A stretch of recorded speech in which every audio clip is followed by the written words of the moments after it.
Vídeo número 19. GeoGebra i Google Maps. Podem utilitzar Google Maps, el programa GeoGebra, per mesurar distàncies i dimensions geogràfiques. Hem de recordar que les imatges de Google Maps no es poden guardar directament. Per tant, el que hem de fer primerament és fer una captura de pantalla i utilitzar algun programa que ens permeti editar la imatge i guardar-la al nostre ordinador. És el que hem fet en aquest cas.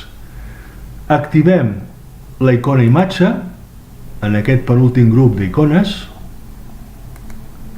per importar la imatge que ens interessa. Busquem aquesta imatge al nostre ordinador i l'escollim. Francesc Macià. Obrim. Tinc una imatge via satèl·lit de la plaça Francesc Macià i de la Diagonal de Barcelona. Aquí tenim la Diagonal i els carrers de l'Eixample, carrer de Villarroel, Casanova, Montaner, d'acord? Primer hem de fer una cosa interessant, que és assignar a un segment el valor de l'escala. Aquí a la part inferior apareix l'escala de la foto via satèl·lit.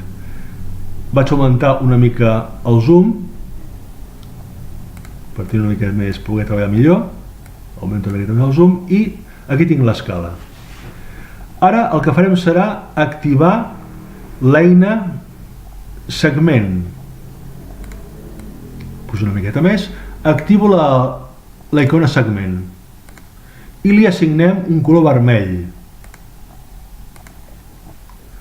Tracem el segment sobre l'escala d'aquesta imatge. Baixem una mica aquí, aquí dirà una miqueta més recta. Ajustem el millor possible i ja tinc per tant aquest segment, un segment F que té una longitud de 1,14 unitats. Com a pràctica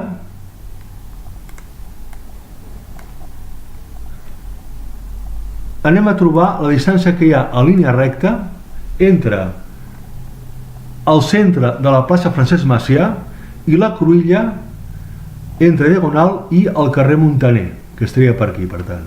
Anem a traçar el segment corresponent, segment,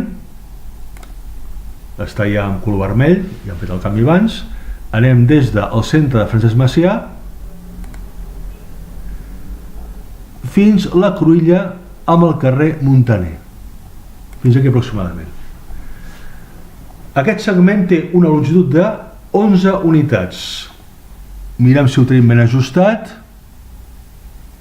D'acord? 11 unitats. El problema està en saber aquesta distància d'aquest segment a quina distància real li correspon.